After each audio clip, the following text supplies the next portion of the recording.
Mesdames, Demoiselles et Messieurs, bienvenue à ce numéro de l'émission Monde du Travail qui passe à Canal King, tribune d'expression libre et responsable dans la mesure où nous recevons des gens responsables qui parlent de la nation, qui parlent des sujets de la nation. Pour aujourd'hui, nous avons invité pour vous un syndicaliste chevronné. Il est presque partout. Il est le président national du syndicat Confédération démocratique du travail CDT et en même temps président de l'inter-syndical national du Congo. Il s'appelle Guy Coucou Guedila. Bonjour président Guy Coucou. Bonjour Alain.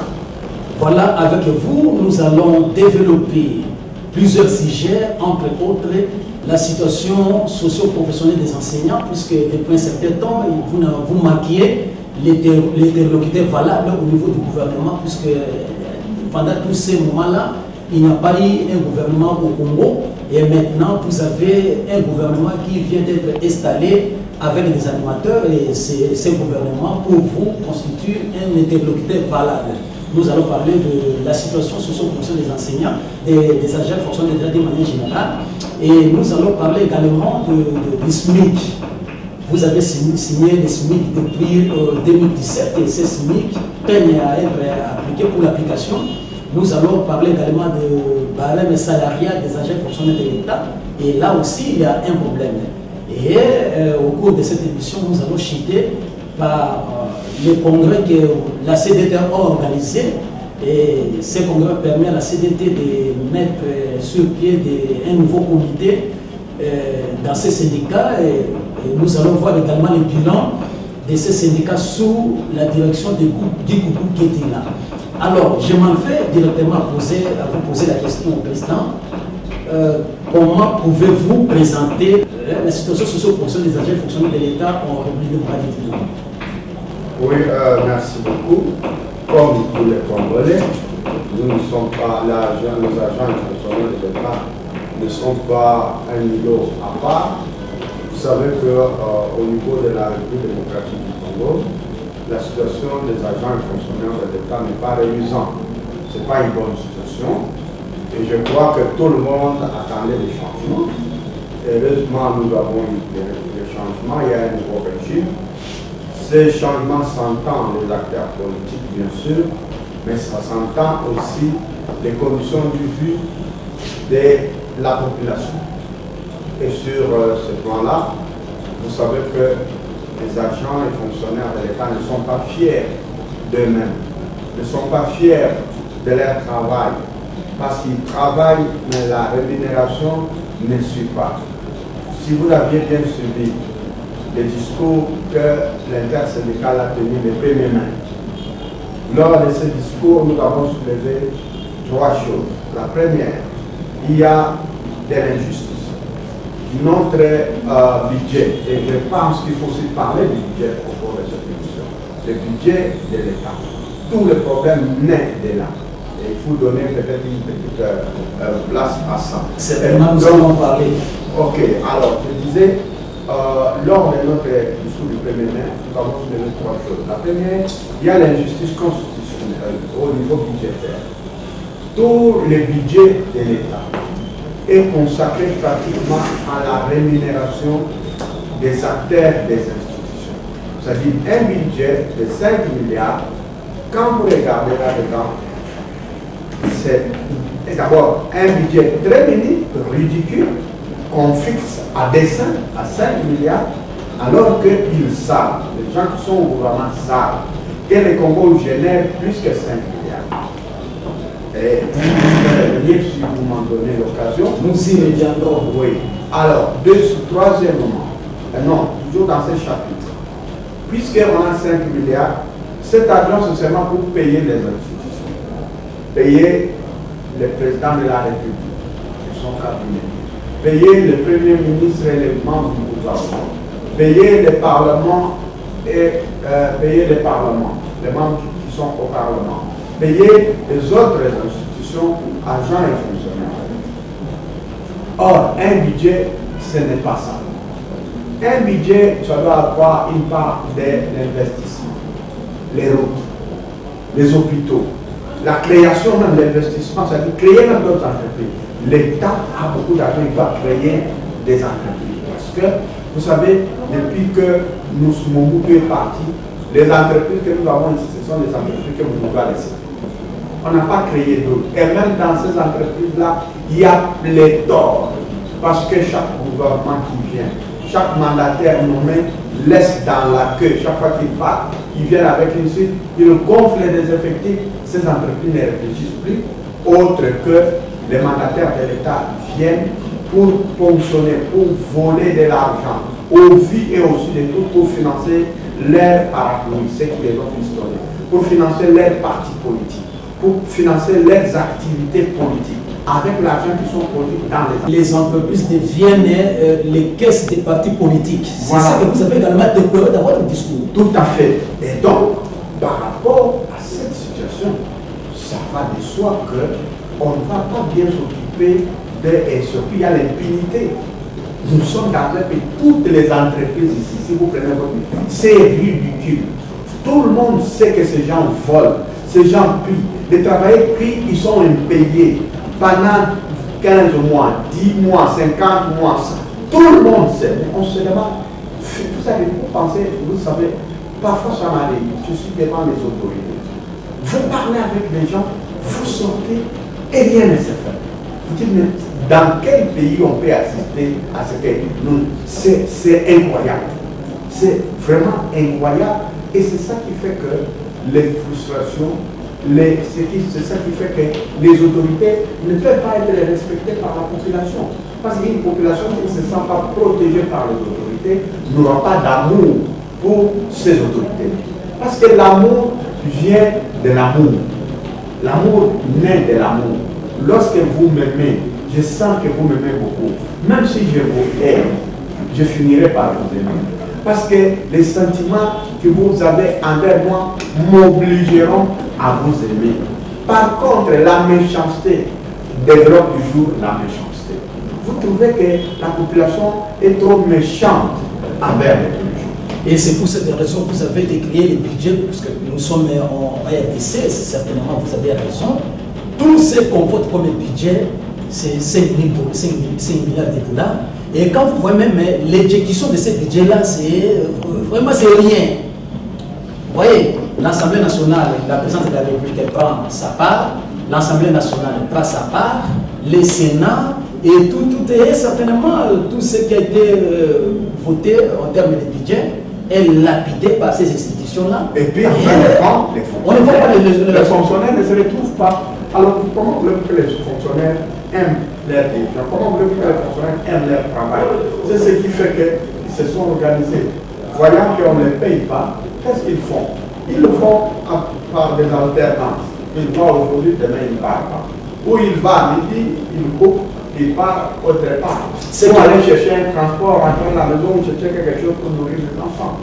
Est-ce que c'est ça la situation des fonctionnaires aujourd'hui en République démocratique du Congo, à cause des injustices institutionnelles, à cause des injustices de la gestion, à cause de la mauvaise gestion, à cause des pillages institutionnels. Ceux qui pillent des pays, ce sont les autorités. Ce ne sont pas des petits citoyens, non. Ceux qui gèrent, il est PDG, toutes les entreprises, on est dans le PDG, ils créent des entreprises parallèles, qui viennent fonctionner, qui viennent voler dans l'entreprise, qui font sortir l'argent par les différents services. Les conseillers qui les ont nommés, les partis politiques qui les ont nommés, ils créent. Alors, c'est devenu... Non, je ne sais pas décrire ça. Et ça, je crois que nous sommes en train de voir au niveau de l'intersyndical. Nous allons commencer à faire des protestations, des marches, des dénonciations, parce qu'on va maintenant vers un état de droit. Un état de droit, on l'installe ensemble. Ce n'est pas la bataille du président de la République seul. Cet état de droit, c'est la contribution de chacun. Nous devons suffisamment dénoncer pour donner l'occasion au chef de l'État d'agir. Nous devons même coincer les chefs de l'État par nos revendications, par nos dénonciations, pour les mettre à l'épreuve. Va-t-il agir ou non? Parce qu'on dénonce, on attend la sanction. Dès qu'on dénonce quelque chose, il faut que les chefs de l'État, il faut que le gouvernement prennent des mesures. Et s'il ne prend pas des mesures, il est disqualifié. C'est ça un état de droit. Ça fonctionne comme ça. Les citoyens doivent participer à la gestion du pays. Tous ceux qui gèrent, ils gèrent au nom du gouvernement, au nom de la population, au nom du peuple. Les gouvernements sont au nom du peuple qu'il agit. Les parlements sont au nom du peuple qu'il agit. Le président de la République, c'est au nom du peuple agit. Mais ce peuple ne peut pas dormir. Ce peuple doit surveiller toutes ces institutions. C'est pourquoi, moi, ma bataille, j'ai dit toujours à mes collègues des syndicalistes, ceux qui disent que nous sommes en politique n'ont rien compris. Ils doivent rentrer au village. Un syndicaliste qui ne surveille pas les politiques. Un syndicaliste qui ne surveille pas la politique gouvernementale. Un syndicaliste qui ne surveille pas comment ceux qui sont à la gestion de l'État gèrent les biens publics. Ce n'est pas un syndicaliste. Il doit chercher sa place ailleurs. Parce que notre rôle, c'est jouer de manière à ce qu'il y ait la justice sociale. Et la justice sociale se joue par le biais des institutions. Ce sont les institutions qui doivent réguler. C'est comme sur la route. C'est les roulages, c'est les agents routiers qui doivent faire donner les mécanismes de la bonne circulation. Une fois qu'ils ne gèrent pas bien, eh bien les embouteillages, on en aura partout, personne ne va s'en sortir. C'est ça le rôle de la société civile. C'est ça le rôle des syndicats. C'est ça le rôle des ONG pour surveiller comment on gère. Parce que les diamants, les cuivres qu'on produit au Katanga, ce n'est pas le cuivre des ministres. C'est le cuivre du Congo. C'est le cuivre de la population congolaise. Même les bois à l'Équateur. Et les bois à l'Équateur. C'est pour les peuples parce que les sols et les sous-sols appartiennent à l'État congolais. Et l'État congolais, c'est nous tous. Ce n'est pas un individu. Les gens qui sont là comme des mandataires, le président de la République est là, ce n'est pas pour avoir des mandats. On lui donne un mandat, après il quitte. C'est un autre qui vient. Donc c'est notre bien commun. Et celui qui gère notre bien commun, nous devons les surveiller. Nous devons les suivre. Nous devons regarder comment il est. Il les fait mal, nous les dénonçons. Il les fait mal, non pas. Vous verrez que les choses vont ça. C'est comme ça que dans tous les pays du monde, les choses marchent. Mais ici, le peuple est hypnotisé. Ici, le peuple est hébété. Est-ce que c'est par la peur ou c'est le comportement des Congolais? Partout. Un peuple pacifique? Non, le peuple n'est pas pacifique. Non, non, non, non. Le peuple cherche toujours des leaders. Vous savez, à l'époque de Mobutu, le président Mobutu c'était un grand dictateur, il avait une forte autorité. Mais il brimait, il tuait. Mais lorsqu'un leader s'est élevé, lorsque Papa Étienne, paix à son âme, s'est élevé au milieu de la grande dictature, il avait derrière lui la population. Et c'est comme ça qu'il est mort célèbre. Étienne, le papa Étienne est mort célèbre parce qu'il était constant. Ce n'était pas un quelqu'un, même s'il mangeait, les gens disaient, il mangeait, Mobutu les corrompait. Mobutu ne les corrompait pas, il jouait son rôle.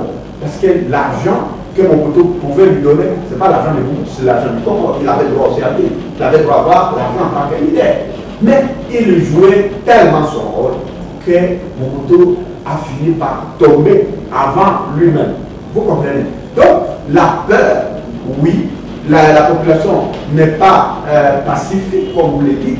La population est responsable parce qu'à tout moment, on bouscule par les dirigeants. Mais on attend des événements, on attend des virages, on attend des moments. Vous avez vu pendant les élections. Même quand le président Kabila était là, les gens étaient perdus, il y avait des menaces, on a développé le système de boule, l'année est devenue une police politique, il y a des instruments politiques, tout ça. Mais malgré ça, les gens se sont levés de toutes parts.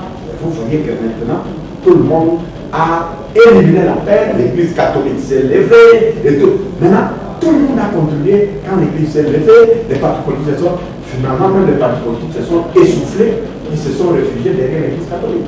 C'est comme ça qu'on est arrivé à l'organisation des élections. Oui, Président, vous avez déploré la situation socio-professionnelle des agents fonctionnaires de l'État qui n'est pas réalisable comme vous avez dit. Le chef de l'État, Félix Antoine Tshisekedi, lors des prestations du serment, il a parlé de l'État des droits. Il est allé en Belgique et il a parlé de l'État des droits, même à la République des Nations Unies. Il est revenu sur l'État des droits qu'il va installer en République démocratique du Congo.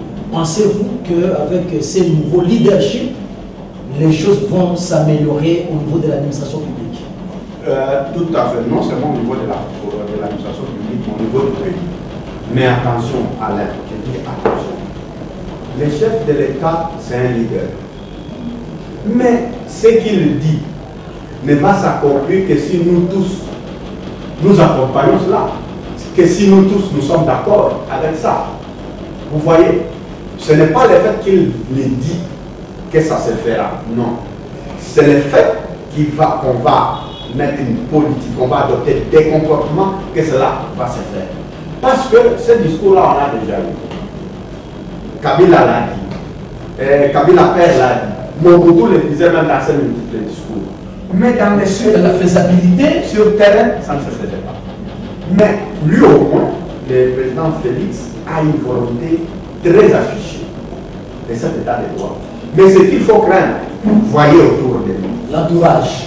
Voyez autour du président Félix, ce sont les torpilleurs des droits. Dans sa ceinture.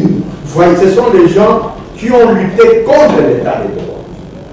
Il faut qu'on se le dise. Autour du président Félix, ce sont les gens qui ont lutté bec et ongle contre l'état de droit. Va-t-il s'en sortir? Point d'interrogation. Ça dépendra de lui-même. Il est élément déterminant pour arriver à ça. Mais il doit aussi se faire des alliés en dehors des institutions.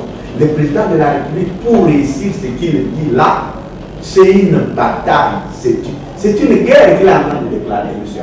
Même son collègue sortant, Joseph Kabila, disait qu'il cherchait 15 personnes.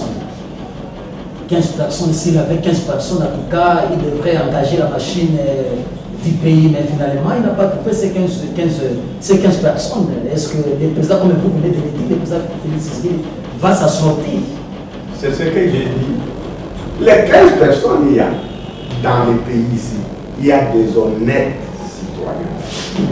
Sauf que ceux qui ont organisé la mafia du pays ont tellement constitué des lobbies et des systèmes tels que dès qu'un chef de l'État arrive, comme le président Félix est arrivé, il s'organise pour l'entourer. Pour l'encercler, pour l'encercler, ces actions. C'est bon, vous voyez, il est encore au début, il est encore pour les souffles. Il est en train de se battre. Mais eux aussi sont en train de s'installer tout autour pour le souffler, pour l'anéantir, pour l'étouffer. Vous voyez, c'est pourquoi je te dis, le président Félix est en train de déclarer une guerre. Je pense qu'il le sait. Il est en train de... Ce n'est pas un état de droit qui va s'installer sans bataille. Non, enlevez cette illusion. Je suis sociologue. Moi, je suis sociologue. Je sais ce que j'ai dit. Il est en train de faire une déclaration de guerre avec les gens qui travaillent autour de lui. Contre ses collaborateurs. Contre ses propres collaborateurs. Il y en a qui se sont installés dans la mafia, qui vivent dans de la mafia, qui respirent la mafia, et que cette déclaration de guerre vaut leur mort politique. Vous comprenez? Alors le président doit prendre ses dispositions. Le président doit prendre son courage. En tout cas, vous savez, les alliés politiques sont aussi des adversaires politiques, sont aussi les ennemis politiques. C'est ça la politique. En politique, il n'y a que des intérêts. On est alliés aujourd'hui, demain on est des adversaires. Demain on est des ennemis, entre guillemets. Et c'est ça la politique. Il n'y a pas d'alliés éternels en politique, ça n'existe pas. Il n'y a pas d'adversaire éternel non plus, ça n'existe pas. Sauf que dans tous les conservateurs sociologues que j'ai étudiés, dans la Révolution française, lorsque vous arrivez au pouvoir, il y a des gens qui ont installé un système ancien. Le premier réflexe, c'est de se débarrasser des gens qui ont les réflexes anciens pour installer d'autres personnes avec lesquelles vous pouvez installer d'autres systèmes. Parce que les gens qui ont évolué dans les systèmes anciens, généralement, ils deviennent des conservateurs, c'est-à-dire qu'ils ne sont pas prêts à quitter les systèmes qui les ont enrichis. Et dans ce contexte-là, en quelque sorte, une guerre qui va se déclencher entre... Pas une guerre qui va se déclencher. La guerre existe. Voilà. Vous n'avez pas suivi, le président dit, le président de la République dit que gratuité de l'enseignement. Il y a des gens qui sont au pouvoir, des ministres, des députés qui disent ce n'est pas possible de le faire maintenant. Il y a un ministre qui l'en a déclaré. Vous comprenez? La gratuité ne va concerner que l'école pas le déclasser là. Écoute, c'est moi qui te l'ai dit. Écoute, tu penses que c'est un comportement gratuit? cette déclaration, elle est gratuite. Non, ce comportement répond à une logique. Quelle logique? C'est celle dont je vous ai parlé ici. Des gens qui vivent dans un contexte, qui vivent dans un système. Voilà, ils entendent un son de changement de système, ils déclarent qu'il n'y a pas moyen de changer le système. C'est ça. Au fait, il va annuler ce que le président de la République a dit. Il annule. Il dit non, gratuité, oui, mais ce n'est pas possible maintenant. Pourquoi pas possible? On ose dans la vie. On ose. Tous les systèmes ont été, on a changé tous les systèmes du monde avec le courage. L'argent vient après. Avec la détermination, l'argent vient après. On ne peut pas dire qu'il faut d'abord avoir l'argent. Non, il faut d'abord la volonté pour changer les choses. Ce n'est pas avoir d'abord l'argent. L'argent suit la volonté politique. Et un ministre, l'argent, on les crée. Nous avons une banque centrale. On crée l'argent. Vous avez vu, le président de la République congolais, il dit gratuité.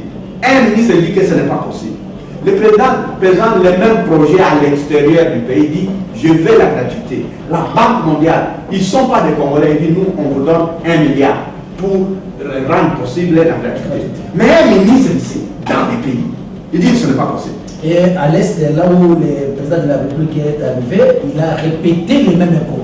Gratuité de l'enseignement, l'état des droits, la sécurité nationale. Donc tous ces facteurs-là, il ne cesse de les répéter. Alors, président, nous pouvons revenir, vous êtes syndicaliste et vous avez déploré la situation socio-professionnelle des agents fonctionnaires de l'État, même ceux qui travaillent dans le secteur privé, que cette situation n'est pas réalisante. Alors, comment pouvez-vous sortir de cette situation? Et dans le cadre de votre lutte, il y a eu un nouveau barème qui a été signé. Nous sommes arrivés à quel niveau avec, en ce qui concerne l'application, la matérialisation de ce nouveau barème qui prévoyait un dossier va commencer à toucher 200 $ américains. Oui, encore une fois, le gouvernement qui vient de partir, le gouvernement sortant, a dit que ça va s'appliquer par palier. À peu près 3 paliers. Oui. Mais encore une fois, dire une chose, c'est une chose. Le faire, c'est une autre chose. Y avait-il de la volonté politique à le faire? Non, il n'y en avait pas. Parce que l'argent, ça ne manque.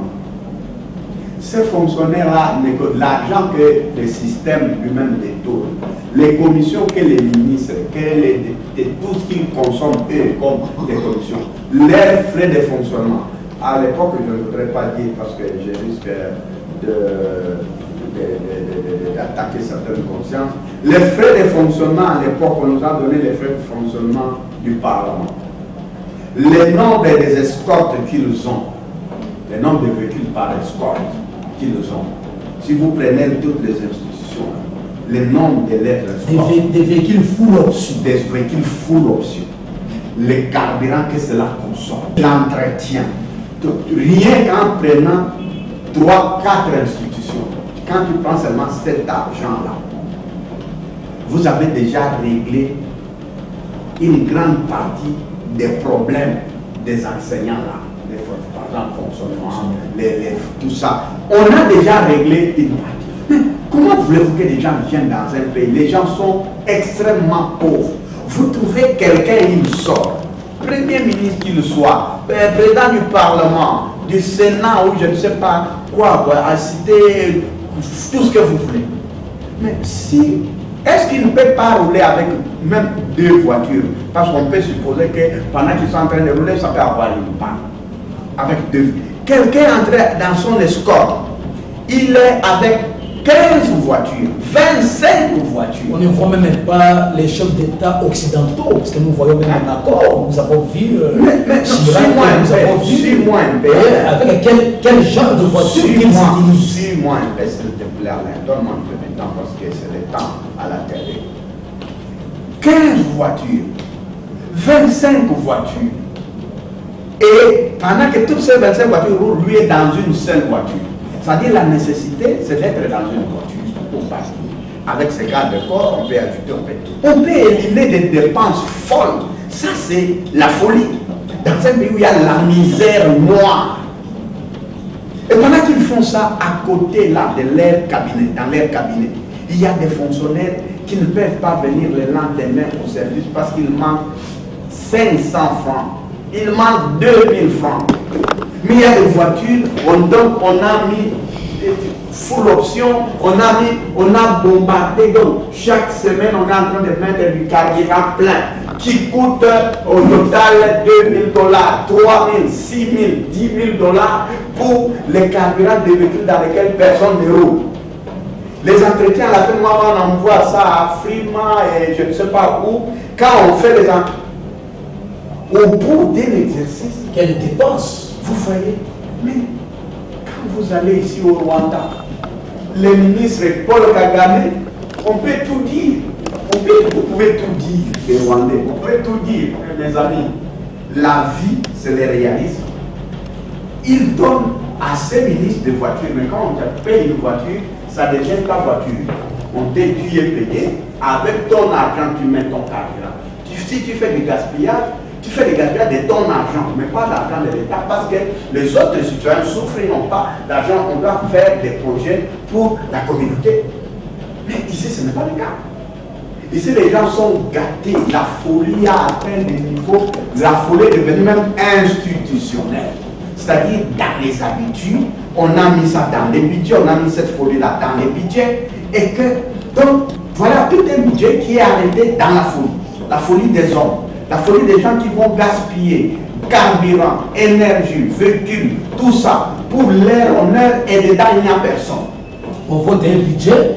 Et à la fin, c'est ceux qui s'en accaparent. Voilà. Alors, ils prennent tout le temps pour pouvoir, leurs frais de fonctionnement, ça ne manque pas. Mais l'argent pour payer les autres, pour faire fonctionner toute l'administration, l'argent, ça manque. Pour faire fonctionner l'État, l'argent, ça manque. Mais pour eux, l'argent ne manque pas. Mais non, on doit arrêter. Alors, mais si les citoyens ne parlent pas, si les Congolais ne parlent pas, vous pensez qu'ils vont arrêter? Pour que ça s'arrête, il faut que les Congolais s'élèvent. Il faut que la société civile se lève. Il faut que la population se lève pour dire non, monsieur, c'est notre argent. Encore que j'ai toujours dit, ceux qui supportent beaucoup l'impôt, ce sont les travailleurs.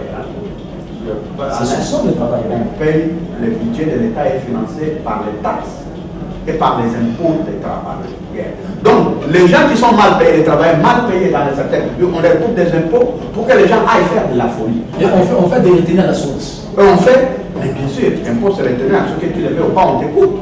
Et on envoie. Et quand ça va, les gens pensent qu'on va leur construire des routes. Ce n'est pas pour que vous vous promeniez avec vos 5 voitures. Cherchez votre argent, monsieur, vous êtes payé. En plus, vous êtes bien payé. Vous avez la possibilité de vous payer vos voitures et vos luxes, vous seuls. Oui, président, revenons un peu, puisque nous sommes étendus là-dessus. Parlons un peu. Est-ce que vous voulez dire que ces barèmes-là, jusque-là, n'est pas encore... Les barèmes n'est pas est appliqué dans certaines entreprises, non, soyons honnêtes. Il y a des entreprises qui ont déjà appliqué ici. Non, là, nous sommes au niveau des barèmes. Oui. Puisque nous allons également évoquer le cas des SMIC. Oui. Au niveau des barèmes. Au niveau des barèmes, je vous ai dit que le gouvernement avait promis par palier. Il n'a pas encore commencé. Il a même dit qu'il va injecter 50 $. Il va commencer à injecter 50 $, 100 $. Ce n'est pas encore. Puisque j'ai suivi l'INAP parler de 75 $. Les premiers paliers, puisque le gouvernement disait qu'il n'y a pas l'argent, alors il commence par payer 75 $, et puis à la fin de l'année 2019, le gouvernement va ajouter 35 $ pour en faire 100 $, et les premiers paliers puis continuer éventuellement pour atteindre les 200 $ pour le huissier. Vous m'avez posé la question à l'air pour savoir est-ce que c'est appliqué. Voilà. Est-ce qu'on est là, vous parlez des promesses. Ok. Si vous voulez parler des promesses, parlons des promesses. Si vous voulez parler d'application, parlons d'application. Moi, vous me posez la question sur l'application, je vous réponds sur l'application. Est-ce que c'est appliqué? Pas encore appliqué, monsieur. C'est ça ma réponse. Pas encore, c'est pas encore appliqué. Et le gouvernement doit avoir la volonté. Encore une fois, il faut afficher cette volonté-là pour qu'on y arrive. Je vous dis, je voudrais qu'on arrive au chapitre du budget de l'État pour que peut-être vous compreniez certaines choses que je suis en train de dire. Oui, parlons de ces budgets-là, puisque vous avez insisté sur les budgets. Oui. Comment fonctionne le budget national? Bon, vous voyez, le budget de l'État, cette fois, on dit que c'est 7 milliards. Mais M. Alain va à la FEC L'AFEC, c'est l'association des entrepreneurs du Congo, ceux qui payent les taxes. Les patronats, ceux qui payent les taxes, et même les impôts de travailleurs passent par eux. Les rapports disent ceci, que chaque année, l'État perd 15 milliards de dollars. Je dis bien 15, c'est l'argent qui existe. C'est l'argent qui sort. Comment l'État est appelé de perdre ces 15 millions de dollars, 15 milliards. Je suis en train de parler, Alain, suis-moi. L'État perd 15 milliards. C'est-à-dire, l'argent vient. Il y a des fonctionnaires de l'État qui partent. Il y a des ministres. Il y a des conseillers à la présidence. Il y a des sénateurs. Il y a des parlementaires. Il y a des députés. Ils ont des dignitaires. Il y a des généraux. Il y a, vous savez, des exonérations dans ces pays, dans tous les pays du monde. On regarde ceux qui sont riches. C'est à eux qu'on impose les impôts pour un peu partager les richesses avec les pauvres. Ici, dans ces pays, on accorde des exonérations à ceux qui ont l'argent. On dit, monsieur, tu as beaucoup d'argent, nous on t'accorde l'exonération, tu ne vas payer à l'État, tu viens avec tes histoires. Alors qu'ailleurs, c'est l'inverse. C'est l'inverse. On doit alléger les petits peuples pour que ceux qui sont riches, parce qu'ils ont l'argent, ils ont beaucoup d'argent, on perd de l'argent par des exonérations qui sont fantaisistes. Exonérations qu'on a données sur base des corruptions. Quelqu'un vient, non, moi je connais le ministre là-bas, il va vous donner, ou bien je connais tel nom, je suis conseiller à la présidence, non, je suis le frère ou famille présidentielle, ou ceci, il vient influencer, dit au ministre, ah ben, accorder une exonération à ce monsieur. Toujours dans la corporation. Alors, cet argent là-bas, on perd une partie là-bas. On perd une partie aussi, ceux qui vont, les fonctionnaires qui vont chercher à recouvrer l'argent. Il arrive dans une entreprise, cette entreprise-là doit payer par exemple 27 millions de dollars. Un coup de fil et un ministre appelle, donc les messieurs, ils voient des agents, ils disent non, tu dois payer 27 millions ou 30 millions de dollars. Ce monsieur lui dit ok. Il appelle, je ne sais pas qui va appeler, un dignitaire du régime, les frères du président, ça c'était à l'époque, où ceci, il passe par là. Et puis il dit non, passez-moi les numéros de cet argent-là. Monsieur, qu'est-ce que tu fais là-bas? Tu dois quitter là-bas, tu dois rentrer. Donc l'argent qu'on devait payer à la caisse de l'État, cet argent-là, les fonctionnaires, ils rentrent la queue entre les pattes, parce que ce monsieur qui devait payer dans la caisse de l'État, il appelle une intervention d'un dignitaire, un dignitaire le protège, et ce monsieur ne sait plus payer l'argent dans la caisse de l'État. Il va le payer où? Il va payer chez ce monsieur-là. Et l'argent de l'État part. Et l'argent de l'État perd, lui, cet individu-là va gagner. Tu devais payer combien? 30 millions. Ok, tu me donnes à moi 5 millions ou 10 millions, tu payes à l'État 5 millions, l'autre là tu prends. Voilà, des choses comme ça. L'argent de l'État. La GECAMIN, attends, les concessions de la GECAMIN. Lorsque Mobutu était au pouvoir, 75% du budget du Congo était financé par les recettes de la GECAMIN. Le revenu de la GECAMIN. Et en ce moment, on produisait moins de tonnes qu'aujourd'hui. Avec moins de tonnes qu'on produisait. À l'époque, ça donnait un grand budget pour tout le pays. Il y avait même des réserves. Mais aujourd'hui, on a dépossédé la GECAMIN de tous ces gisements. On a vendu sous toutes les formes, j'aventure, les aventures de toutes sortes. Derrière ces gens-là, les Libanais ou les Canadiens ou les Chinois, derrière ces gens-là qui on trouve les conseillers, les frères D, Y, Z, tout cet argent court partout, ça sort dans les caisses de l'État, ça entre de partout. Donc je vous dis, si vous regardez bien, mais le président de la République a fait une promesse pendant sa campagne. Les budgets de ces pays, donc si je prends les 15 milliards dont la FEC a parlé depuis 2015, si on prend ces 15 milliards qui partent, si on les remet dans le circuit, plus les 7 milliards qu'eux-mêmes ont fait, ça devient combien? Une vingtaine de milliards. 22 milliards. Si on remet rien que ça, 22. Or là aussi c'est dans les secteurs, la FEC a parlé dans les secteurs qu'elle lui contrôle. Mais même dans les secteurs même de l'État lui-même, tu connais, nous sommes pays producteurs du pétrole. Moi, là, nous produisons du pétrole. Va regarder dans les budgets nationaux si tu verras les recettes du pétrole du Congo dans le budget. Va regarder. Où est-ce que cet argent va? Donc, M. Alain, l'Angola ici, nous avons les mêmes jugements de pétrole avec l'Angola et les Congo ici. L'Angola ici a plus de 60 milliards de budget. Le pétrole seulement, le pétrole. Plus de 60 milliards. Pas les mines comme le Congo. Pas les mines.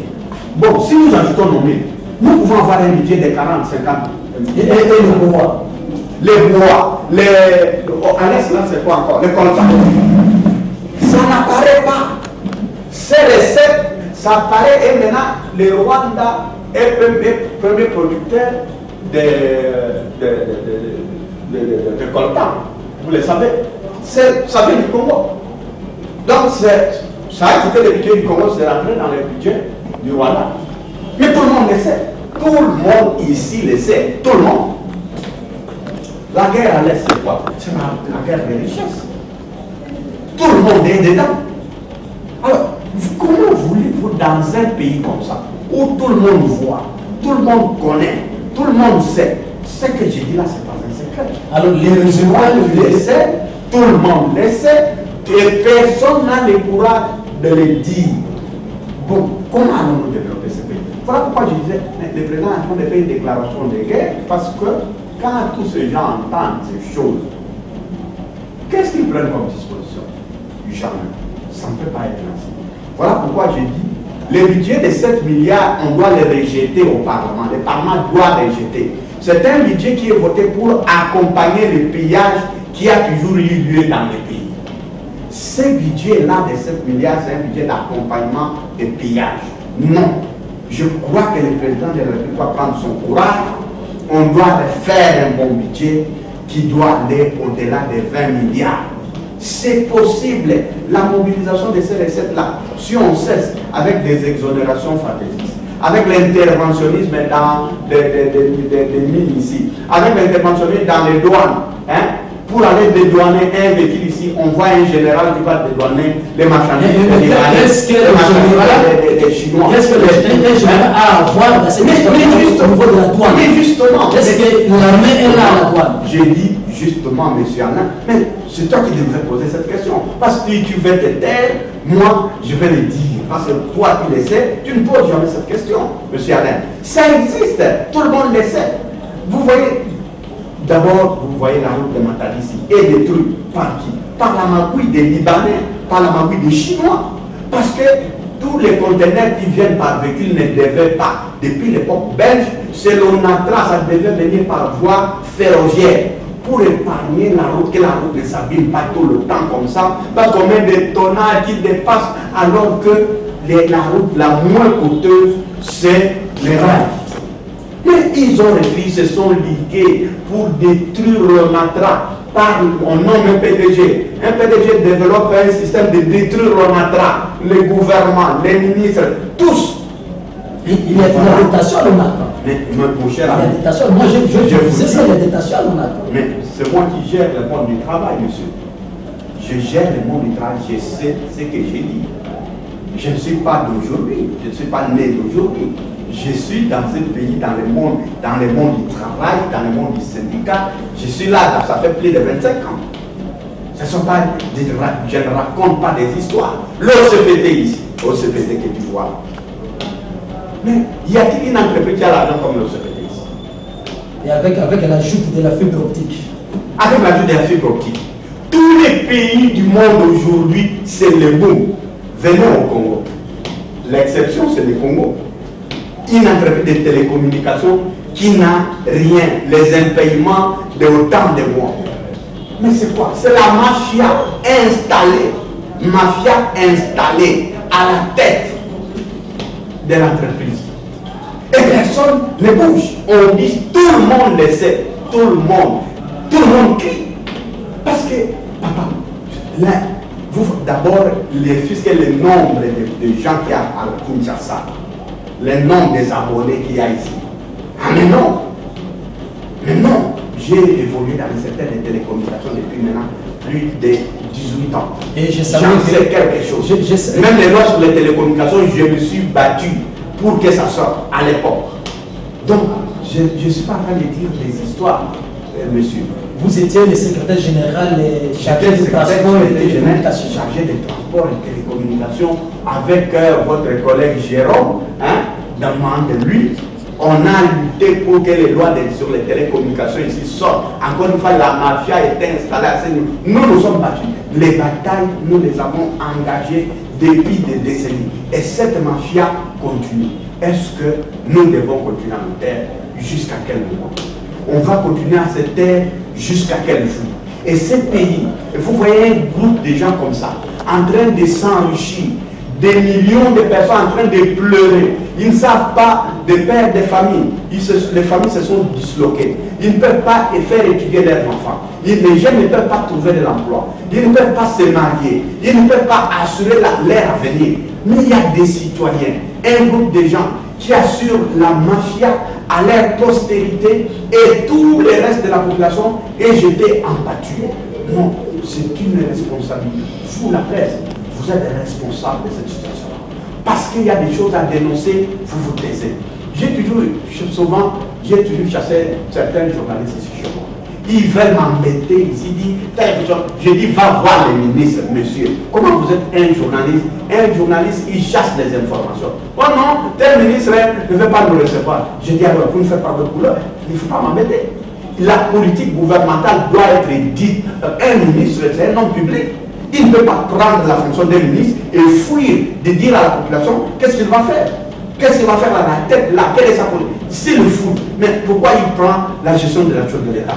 On prend la gestion de la chose de l'État pour assurer le bien-être. Et il faut communiquer ce que vous voulez faire aux gens, à la population, pour qu'on vous soutienne, pour qu'on vous accompagne. Si vous ne voulez rien dire, mais il ne faut pas vous afficher et fuir après. Non, je crois que la responsabilité des journalistes est là aussi.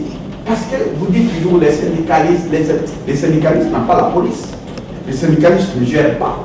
Les syndicalistes est un citoyen qui se bat main nuit, comme vous. Et nous, on se bat main nuit, on dénonce jour et nuit, on voit toutes les autorités partout. J'ai reçu le coup de fil au Sud Kivu, une société là, Barreau, une société minière, Barreau, dans le Sud Kivu. Dans cette situation-là, une entreprise, la société veut fermer. Il veut chasser les travailleurs comme ça, parce qu'il y a des rebelles qui ont menacé que si les travailleurs viennent au boulot, ils vont tuer tous ces gens. Et une entreprise veut faire par ces menaces, il veut faire le chantage, il veut jeter les travailleurs. Mais vous allez dire ça. Mais est-ce qu'il n'y a pas des autorités dans ce pays pour régler cette affaire-là, ce problème? Donc voilà, M. Alain, la responsabilité que nous avons en tant qu'acteurs sociaux. Les acteurs sociaux doivent s'élever pour dire non, c'est trop, c'est notre pays. Non, on a assez souffert, il y a moyen de garantir à ce pays un avenir radieux. Surtout qu'on a quand même la chance d'avoir un président qui donne quand même des ambitions, qui avoue vouloir faire clairement une volonté politique très affichée. Mais il faut le soutenir. Oui, Président, vous avez parlé, vous avez répondu à ma question de savoir si le barème est appliqué. Vous avez dit que le barème n'est pas appliqué, même les SMIC, vous avez répondu que quelque part c'est appliqué, mais il y a ceux patrons. Certains, pour les SMIC, certains ont appliqué. Mais les Libanais et les Chinois qui croient toujours à leur époque là. Toujours les États pakistanais. Ils croient à leur époque là, ils croient qu'ils seront toujours protégés, ils seront toujours gardés. Allez là, même les emplois interdits aux étrangers, entrez dans les alimentations des Libanais, vous verrez dans les alimentations des Chinois, des Indiens, tu vois à la caisse il y a un Indien, ce sont des postes interdits aux étrangers. Tu vois à la caisse, tu vois là, dans les rayons, il y a des Indiens, mais c'est interdit. C'est interdit aux étrangers. Mais ce poste-là, vous voyez, l'inspection du travail est là. Alors, le ministre du Travail est là. L'inspection du travail ne fait rien. Les agents économiques, est-ce qu'ils circulent à travers tous ces magasins? Je me pose pas la question à Alain. Mais vous êtes un syndicaliste? J'ai dit, non, le syndicaliste n'est pas le ministre. Il y a un ministre du Travail. C'est lui qui doit dire sa politique. Mais je ne viens pas me demander, moi, de répondre à la part du ministre. Je ne suis pas un ministre du Travail. Moi, je suis syndicaliste. Moi, je réponds des non-revendications.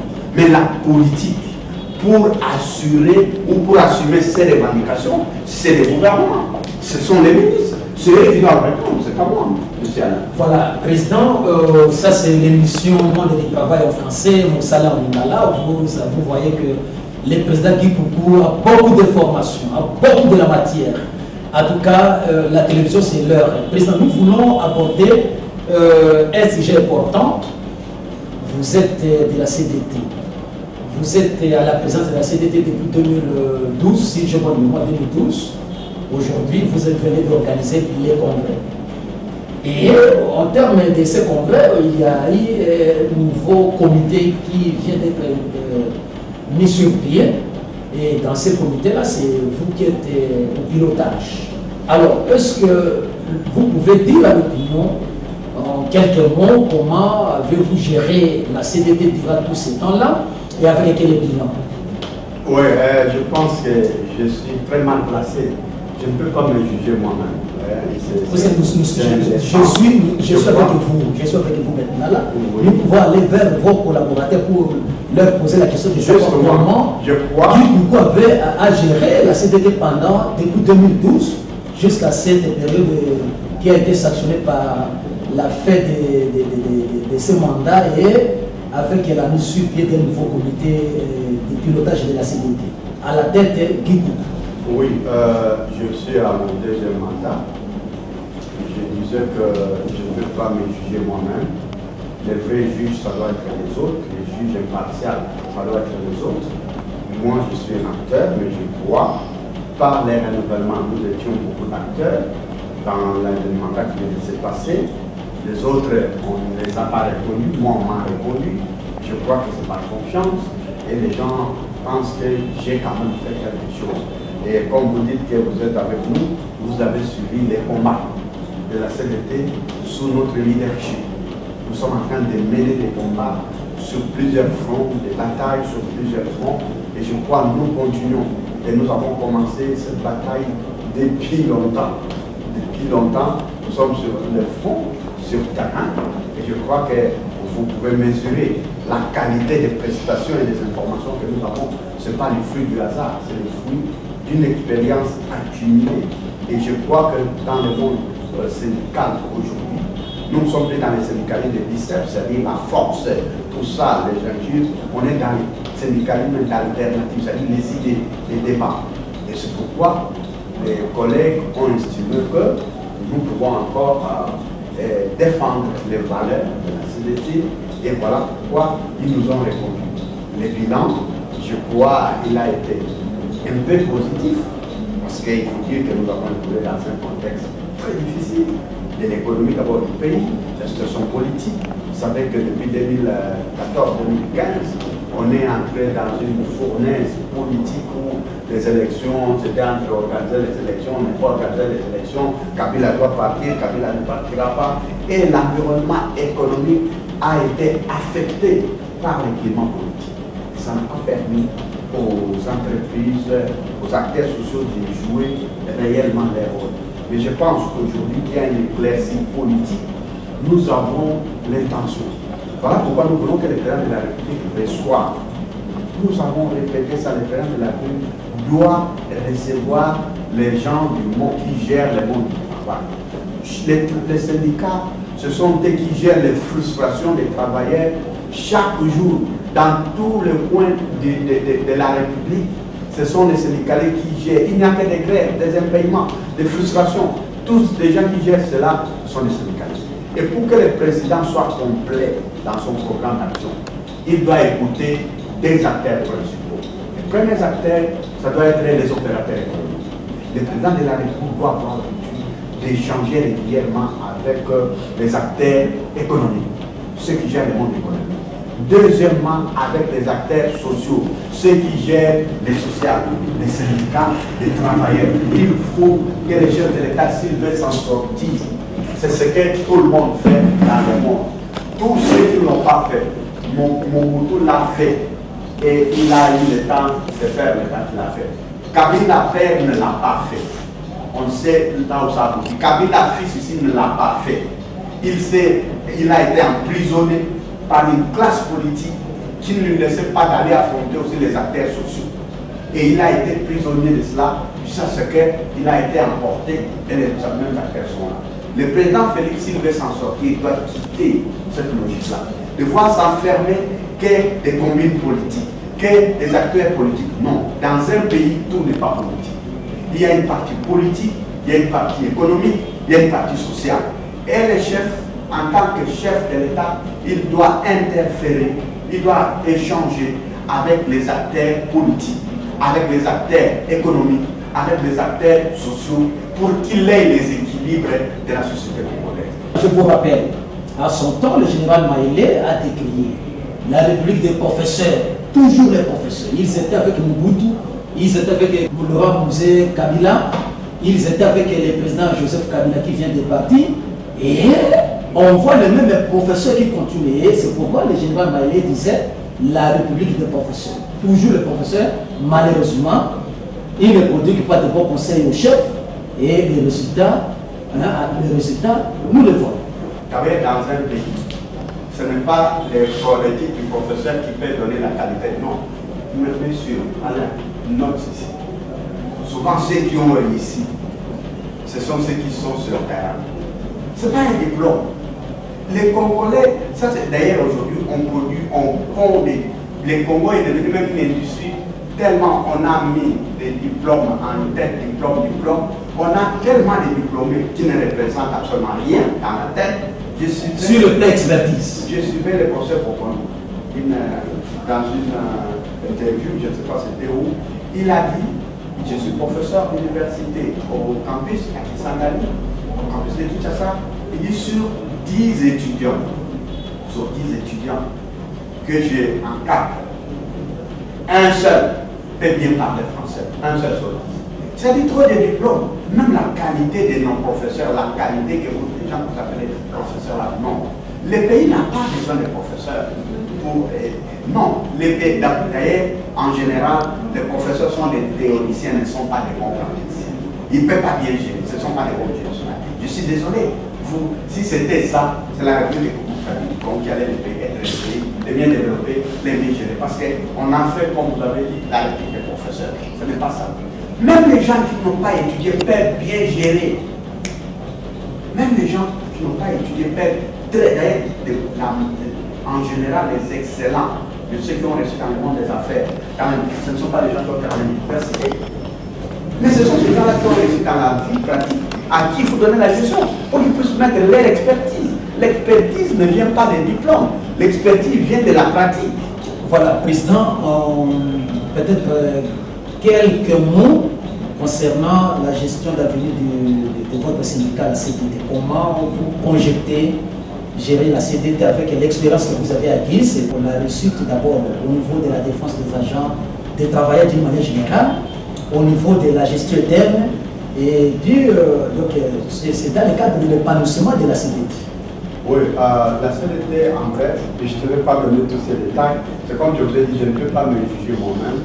Je préfère que les autres acteurs me jugent pour vous donner votre point de vue, de votre supériorité. Mais en bref, je dis, la CDT va rester comme une fer de lance de la revendication congolaise. La CDT va rester la fer de lance de la revendication des travailleurs congolais parce que nous pensons que nous avons un rôle à assumer. Nous pensons que le rôle du syndicat, c'est de dire aux institutions, c'est de dire à l'État, c'est de dire au gouvernement, aux acteurs, qu'ils doivent bien gérer les richesses nationales qui sont les biens de tous. Et ils n'ont pas le droit d'abuser de leur pouvoir pour s'accaparer des richesses nationales et distribuer la misère à toute la population. Par contre, nous devons faire pression pour que le peu qu'on va produire au niveau national, que ce soit bien distribué au niveau de toutes les institutions.